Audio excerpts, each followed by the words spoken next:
ठीक है। आप कंपेयर करें ना पीएम मोदी को, ठीक है, और इधर शहबाज शरीफ को कंपेयर कर ले। शहबाज शरीफ को सिर्फ ये काम आता है कि अच्छी तरीके से मांग सकता है, जो कि वो हर मुल्क में जाके मांगता है। ठीक है। इवन वो खुद कहता है कि जब हम जाते हैं तो लोगों में भिखारी समझते, वो कहते लोग भी फिर आगे पैसे मांगने के लिए। नवाज शरीफ हमारा बराक ओबामा के सामने जाके बैठता है और टिश्यू से हाथ साफ करने लग जाता है, पसीना आ जाता है, आपको बात करने का तरीका का पता नहीं चलता। प्राइम मिनिस्टर मोदी जब किसी मुल्क का दौरा करता है तो क्या हुआ, अगला जो हेड ऑफ स्टेट है वो ये सोच रहा था कि ये पैसे मांगने आया नहीं, वो तो डील। अजय डोल वो बंदा है जिसको 21वीं सदी का जेम्स बॉन्ड कहा जाता है। इवन वो पाकिस्तान के अंदर आया एज ए स्पाई के तौर पर, वो पाकिस्तान के अंदर है, लाहौर के अंदर रहा है, उन्होंने एक्सेप्ट किया, उन्होंने खुद एक्सेप्ट किया। एक दफा तो दाऊद इब्राहिम को वो बिल्कुल मरते मरते वो बचा है। हॉस्पिटल बहुत अच्छे हैं, उनके कॉलेज बहुत अच्छे हैं, यूनिवर्सिटी बहुत अच्छी है। हमारा उनसे मुकाबला होना चाहिए था। हाँ, इन चीजों में होना चाहिए, चीजों पे मुकाबला। क्या कंगले हैं, भूखे हैं, इनको तो दुनिया का सबसे बड़ा सिलेंडर वर्ल्ड वार के बाद इन्होंने किया 93,000 वार बिजनेस थे, ठीक है, और उनकी उधर लटकाई हुई थी, उन्होंने क्या निकले लटकाई हुई थी। कारगिल की देख लें, पहले तो हम माने ही नहीं कि हम जंग में थे, पहले तो हम कह रहे थे मुजाहिदीन है, वो अपने तौर पर लड़ रहे हैं, दुनिया के सामने हमने ये इमेज पेश किया, ठीक है। और जब उन्होंने कहा कि आप 500 डेड बॉडीज ले लें, तो हमने उसको भी लेने से इनकार किया। तो बाद में हम जो है वो सब कुछ मान गए। बाद में परवेज मुशर्रफ ने खुद इंटरव्यू दिया कि मैं तो आपको उस मुकाम पे खड़ा रहा हूँ, पहाड़ों में खड़ा रहा हूँ, ठीक है। हाँ, मैं कारगिल के पहाड़ों में। पाकिस्तान ने 4 जंगें लड़ी हैं, तो इंडिया ने भी तो 4 की बजाय 5 लड़ी हैं। 4 पाकिस्तान से, 1 चाइना से, वो 5 जंगें लड़ के दुनिया की 5वीं बड़ी इकॉनमी और आप तीसरी बनने जा रहे हैं। तो अगर आप कहेंगे जंगल लड़ने वाले कंट्री जो वो आगे नहीं जा सकते, तो फिर इंडिया के तब हम यहाँ पे तालिबान को ट्रेनिंग दे रहे थे, असला कल्चर फैला रहे थे, शिया सुन्नी काफर के नारे लगा रहे थे, पाकिस्तान के अंदर AK-47 कल्चर आ रहा था, उस वक्त उन्होंने IIT की बुनियाद रखी। हेलो दोस्तों, मेगा न्यूज में आपका स्वागत है।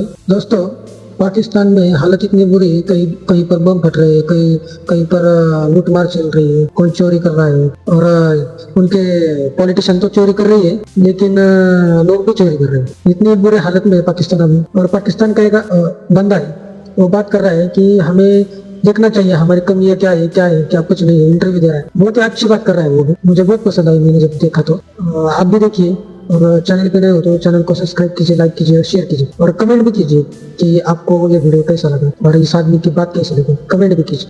आए दिन हम देख रहे हैं कभी कहीं धमाका, पाकिस्तान के किसी सिटी में, किसी इलाके में धमाका। अगर ऐसे ही धमाके होते रहे, पाकिस्तान की सिक्योरिटी इसी तरह की रही, तो पाकिस्तान का फ्यूचर क्या है, इसके ऊपर बात करेंगे। साथ ही साथ हम जो इस मौजूदा सूरत इंडिया पाकिस्तान की है, उसके ऊपर कश्मीर के हवाले से बात करेंगे। मैं आज वो बातें बताऊंगा जो कि ना तो हमें सिलेबस में बताई जाती हैं और ना सरकारी टीवी पर बताई जाती हैं, और वो टोटली हकीकत और मबनी है। जिस कौम ने 4 जंगें अब तक लड़ चुकी हुई हैं, जिस कौम ने शुरू से लेकर एंड तक जंगों में हिस्सा लिया जब से पाकिस्तान बना है। 1947 में पाकिस्तान बना, 48 में हमने जंग लड़ ली, अभी आखिरी जंग 99 में लड़ी है। तो 48 से शुरू हो जाए 2000 तक चले जाए, हमने जंगों में जिंदगी गुजारी है, ठीक है, और हमारी वार बेस्ड इकोनॉमी रही है, जो कि इंतहाई गलत है। और हमने भी क्या किया, दूसरों की जंगों में जाके। नहीं, हिस्ट्री अगर बात करें जंगों की, आपने बोला जब तक हमारे पाक स्टडीज में ये नहीं बताया जाएगा, वो नहीं बताया जाएगा, जंगों की हिस्ट्री के ऊपर 1965, 1971 कारगिल, आप इसके ऊपर अपनी क्या ओपिनियन रखते हैं? आप 1965 की जंग में आ जाए। 1965 की जंग में हमने कहा कि हमने बड़ा डिफेंड किया, हम जीत गए। 1971 की जंग भी हम जीत गए, 48 वाली भी जीत गए, 99 वाली भी जीत गए। तो आप मुझे बताएं कि 65 की जंग में आप कहते हैं कि हमने तो उनको बाहर ही रोके रखा, तो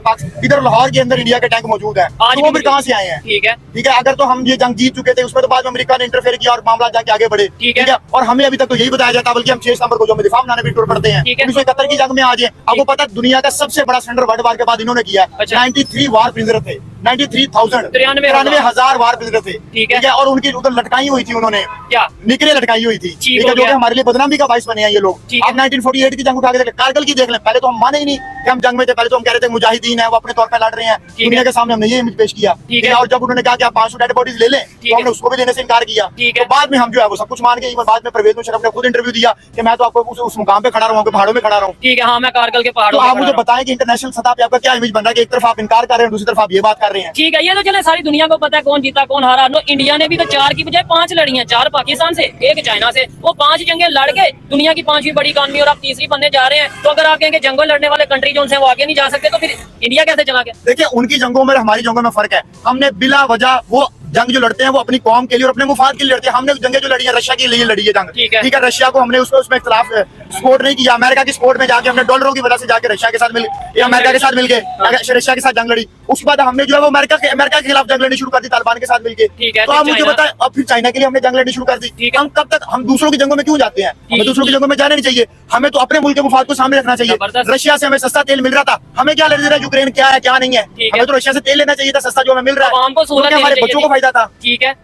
और उसके बाद आप देखें कि पाकिस्तान ने 70,000 जाने दी हैं जो कि किसी खाते में भी नहीं आती अफगानिस्तान में। अफगानिस्तान के अंदर। और अभी तक अफगानिस्तान वाला जो मसला, तालिबान मसला अभी तक हमें मुसल्लत है। क्रॉस बॉर्डर टेररिज्म होती है और वहां से स्मगलिंग होकर चीजें आती हैं। अभी भी पाकिस्तान के अंदर दहशतगर्दी कार्य, हालांकि उनको हमने 50,000 से ज्यादा अफगानी मुहाजिरीन को अपने यहाँ पे ठहराया कि जब हमने अमेरिका को अपने हवाई अड्डे दे दिए तो टारगेट कर सके अफगानिस्तान को। मुझे बताएं, अगर इंडिया हमारा या इंडिया या बांग्लादेश या इवन ईरान किसी मुल्क को फौजी अड्डे देता और वो पाकिस्तान पे हमला करता तो मेरे लिए उसके लिए मोहब्बत तो नहीं ना जागेगी। मैं तो कहूंगा इन्होंने मेरी सरजमीन इस्तेमाल कर, पाकिस्तान की सरजमीन इस्तेमाल हुई है ना तालिबान के ऊपर अटैक करने के लिए, क्योंकि अमेरिका ने किया है। और उसके ऊपर जब हम यहाँ पे तालिबान को ट्रेनिंग दे रहे थे, असला कल्चर फैला रहे थे, शिया सुन्नी काफिर के नारे लगा रहे थे, पाकिस्तान के अंदर AK-47 कल्चर आ रहा था, उस वक्त उन्होंने IIT की बुनियाद रखी और IIT की बुनियाद रखी। और आज आप देख ले जो CEO है गूगल का, सुंदर पिचाई, वो कहाँ से, वो IIT से पढ़ा हुआ, इंडिया का बंदा है। तो उस वक्त उनकी प्रायोरिटी ये थी कि उन्होंने अपने हेल्थ सेक्टर पे इन्वेस्ट किया, अपने एजुकेशन सेक्टर पे। और हमने किस चीज पे इन्वेस्ट किया कि इस मुल्क से पैसे ले और इस मुल्क के लिए जंग लड़ लें। तो हमें तो अपना स्टांस नजर ही नहीं है, हमें कोई जरूरत ही नहीं थी अफगानिस्तान की जंग में शिरकत करने की। और इसका जो फल है वो हमारी आने वाली नस्लें भी काटेंगी। ठीक है। नहीं इरशाद भाई, आप काफी गुस्से में लगते हैं, हमेशा गुस्से में लगते हैं, क्या वजह? आपके मैंने लास्ट एक प्रोग्राम में भी आपसे पूछा था,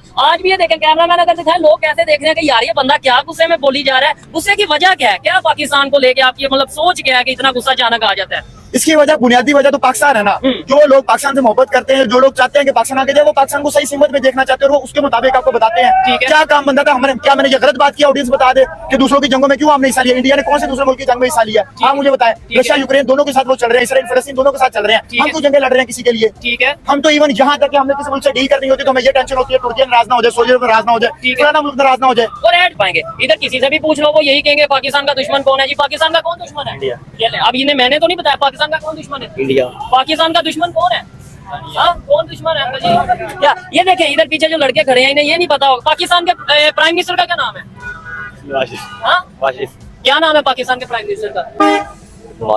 देखें, पाकिस्तान के प्राइम मिनिस्टर का नाम नहीं पता, लेकिन पाकिस्तान का दुश्मन का पता इंडिया है। इन्हें करेक्ट करें जरा, इन्हें बताएं कि जब तक हम अपने दुश्मन ही नहीं हमें पता चलेगा कौन है तो हम लड़ किसे पाएंगे। जब 70 साल से हमारे बच्चों को ये दिमाग ब्रेन वॉशिंग की गई है कि आपका दुश्मन इंडिया है। हालांकि मैं आपको बता देता हूँ, एक सच्चा पाकिस्तानी और एक सच्चा हिंदुस्तानी कभी भी आपस में दुश्मन नहीं है। जबरदस्त। वो एक दूसरे के साथ अच्छे ताल्लुकात चाहते हैं। ये कुछ गंदे अंडे हैं जो कि हमारे करप्ट पॉलिटिशियंस हैं और कुछ हमारे सिक्योरिटी दारों के लोग हैं, एस्टैब्लिशमेंट है, जो कि नहीं चाहती पाकिस्तान इंडिया की कभी सुलह हो। पाकिस्तान इंडिया की सुलह हो जाती है तो हम वेपन का कहाँ से लेंगे, बजट कहाँ से लेंगे? 2200 रुपए आप हर साल बजट उठाते हैं ना। इवन एजुकेशन का जो बजट है वो 3 फिगर में नहीं है, आपको पता है 100 अरब से कम है एजुकेशन का बजट। ठीक हो गया। जहाँ गरीबों के बच्चों ने पढ़ना है, आप सेहत का बजट उठा के देख ले वो कितना है, दिफा का बजट कितना है। तो जब तक हम इन चीजों में लगे रहेंगे तो मुझे नहीं लगता कि पाकिस्तान के आगे जाने के चांसेस है। और पाकिस्तान का असल दुश्मन वो मुल्क है, जैसे कि अमेरिका पाकिस्तान को टोल दिया, IMF की तरफ से कंट्रोल कर रहा है, IMF की वजह से हम कंट्रोल हो रहे हैं। इवन हम किसी मुल्क की कॉन्फ्रेंस में शिरकत करनी है या नहीं करनी, हमें इसके लिए भी IMF का फ्लो चार्ट देखना पड़ता है या अमेरिका से पूछना पड़ता है। बल्कि मैं ये भी नहीं कहूंगा, दिलशाद भाई की इस बात से भी मैं एग्री करता हूँ, आप लोग कमेंट बॉक्स में बताइएगा। इन्होंने बोला हमारा असल दुश्मन शायद अमेरिका है, मैं कहता हूँ अमेरिका भी हमारा दुश्मन नहीं,